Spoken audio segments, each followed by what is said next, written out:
శ్రీకాకుళం జిల్లాలో ఘోర విషాదం చోటు చేసుకుంది. వైష్ణవ ఆలయంలోని 7 విగ్రహాలను గుర్తు తెలియని దుండగులు ధ్వంసం చేశారు. కళింగపట్నం పంచాయతీ పెద్దపల్లిపేటలోని కోదండరామ ఆలయంలో ఈ ఘటన చోటు చేసుకుంది. ఆలయంలోని కల్కి, బలరాముడు, శ్రీరాముడు, పరశురాముడు, నరసింహస్వామి, కృష్ణుడి విగ్రహాల చేతులు ధ్వంసం చేశారు.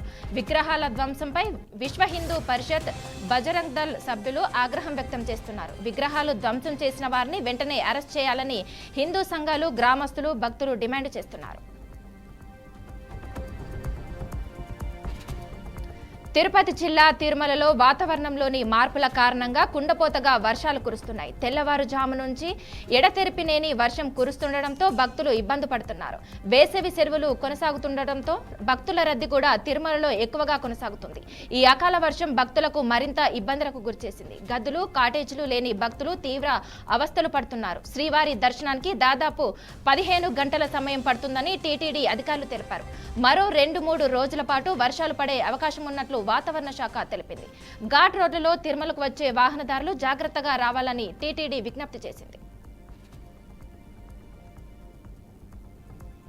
నందిగం సురేష్ అరెస్టుపై తుళ్లూరు డీఎస్పీ మురళీకృష్ణ సమావేశం నిర్వహించారు. నిన్న ఉద్దండ రాయునిపాలెంలో బొడ్డురాయి సెంటర్లో రాజు అనే వ్యక్తిపై నందిగం సురేష్, అతని అన్నయ్య, మరో 2 దాడి చేశారని డీఎస్పీ తెలిపారు. పూర్వపు కక్షలున్న నేపథ్యంలో ఈ దాడి చేశారని స్పష్టం చేశారు.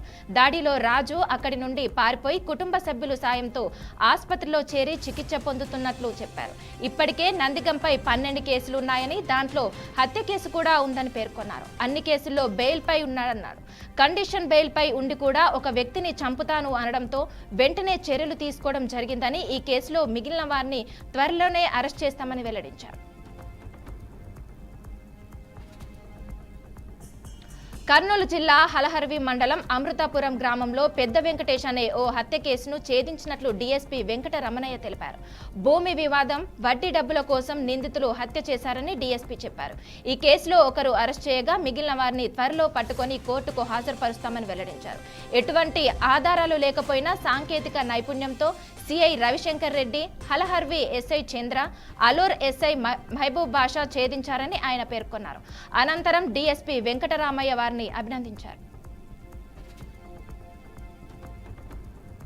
నంద్యాల జిల్లా బేతంచెర్ల మండలం రుద్రవరంలో విషాదం చోటు చేసుకుంది. రుద్రవరానికి చెందిన రైతు నాగేశ్వరరావు పురుగుల మందు తాగి ఆత్మహత్య చేసుకున్న ఘటన గ్రామంలో కలకలం రేపింది. నాగేశ్వరరావు తనకున్న 8 ఎకరాల భూమిలో బోర్లు వేయడానికి 20 లక్షల రూపాయలు అప్పు చేశాడు. అప్పు తీర్చే మార్గం లేకపోవడంతో తీవ్ర మనస్తాపానికి గురై పురుగుల మందు తాగి ఆత్మహత్య చేసుకున్నాడు. సమాచారం అందుకున్న పోలీసులు ఘటనా స్థలానికి చేరుకుని కేసు నమోదు చేసి దర్యాప్తు చేపట్టారు.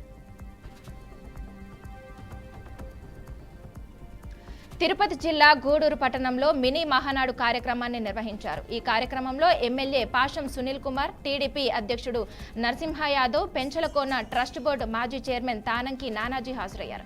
ఉమ్మడి నెల్లూరు జిల్లాలో గడిచిన సంవత్సర కాలంలో గూడూరు నియోజకవర్గంలో అన్ని శాఖలకు సంబంధించి 3,000 కోట్లకు పైగా అభివృద్ధి సంక్షేమ కార్యక్రమాలు చేపట్టడం జరిగిందని ఎమ్మెల్యే అన్నారు.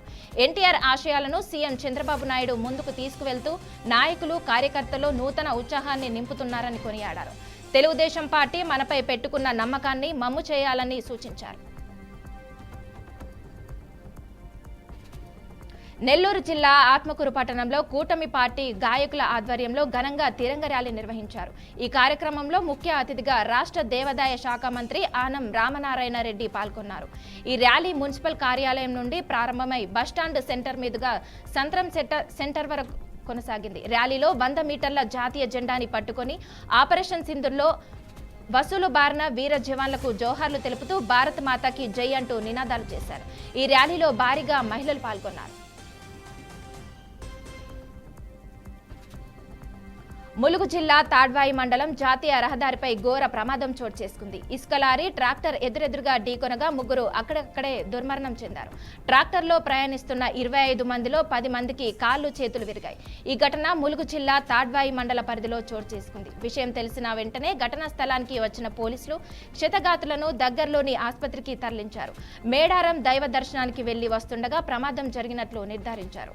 మృతులు భద్రాద్రి కొత్తగూడెం జిల్లా అశ్వారావుపేట మండలం రామారాం గ్రామవాసులుగా పోలీసులు గుర్తించారు. అనంతరం కేసు నమోదు చేసుకుని దర్యాప్తు చేపట్టారు.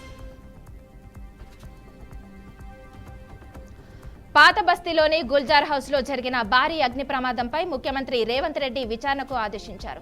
ఈ ప్రమాదానికి దారితీసిన అసలైన కారణాలను లోతుగా దర్యాప్తు చేయాలని ఆదేశించారు. భవిష్యత్తులో ఇలాంటి దుర్ఘటనలు జరగకుండా నివారణ చర్యలు చేపట్టాలని ప్రజలను అప్రమత్తం చేయాల్సిన అవసరం ఉందని అన్నారు. మంటల్లో చిక్కుకున్న వారిలో 17 మంది మృతి చెందడం పట్ల సీఎం రేవంత్ రెడ్డి విచారం వ్యక్తం చేశారు. చనిపోయిన వారికి సంతాపం ప్రకటించారు. ఇక వారి కుటుంబాలకు సానుభూతి తెలిపారు. బాధిత కుటుంబాలను ప్రభుత్వం ఆదుకుంటుందని భరోసానిచ్చారు. తెలంగాణలో రాబోయే 3 రోజుల్లో రాష్ట్రంలో అక్కడక్కడ వర్షాలు కురిసే అవకాశం ఉందని హైదరాబాద్ వాతావరణ శాఖ కేంద్రం ప్రకటించింది. గంటకు 30 నుంచి 40 కిలోమీటర్ల వేగంతో ఈదురుగాలులు వీచే అవకాశం ఉందని తెలిపింది. రాగల 3 రోజుల్లో గరిష్ట ఉష్ణోగ్రతలు సాధారణం కంటే 3 నుంచి 5 డిగ్రీలు తక్కువగా నమోదవుతాయని పేర్కొంది. నైరుతి రుతుపవనాలు మరింత పురోగమిస్తాయని చెప్పింది. వేసవి ఉష్ణోగ్రతలతో అల్లాడుతూ ఉక్కపోతతో ఉక్కిరిబిక్కిరి అవుతున్న నగరవాసులకు ఇది నిజంగా చల్లటి కబురేనని వాతావరణ శాఖ కేంద్రం తెలిపింది. అమెరికా మాజీ అధ్యక్షుడు జో బిడెన్ కు ప్రోస్టేట్ క్యాన్సర్ తీవ్ర స్థాయిలో ఉందని తాజాగా వెలుగులోకి వచ్చింది. ఆయన ఆరోగ్యంపై విడుదలైన ప్రకటన ప్రకారం ఈ వ్యాధి ఆయన ఎముకలకు వ్యాపించిందని సమాచారం. మూత్ర సంబంధిత సమస్యలు తీవ్రమవుతున్నాయని ఇటీవల ఆయన ఫిర్యాదు చేయగా వైద్యులు స్కానింగ్ చేసి ప్రోస్టేట్ లో నోడ్యూల్ గుర్తించారు. టెస్టుల అనంతరం వచ్చిన రిపోర్ట్లో ఇది గ్లీసన్ స్కోర్ 9తో ఉన్న అధిక ప్రమాదకర క్యాన్సర్ అని తేలింది. ఇది సాధారణంగా శరీరంలో మరిన్ని భాగాలకు విస్తరించే అవకాశం ఉంటుంది.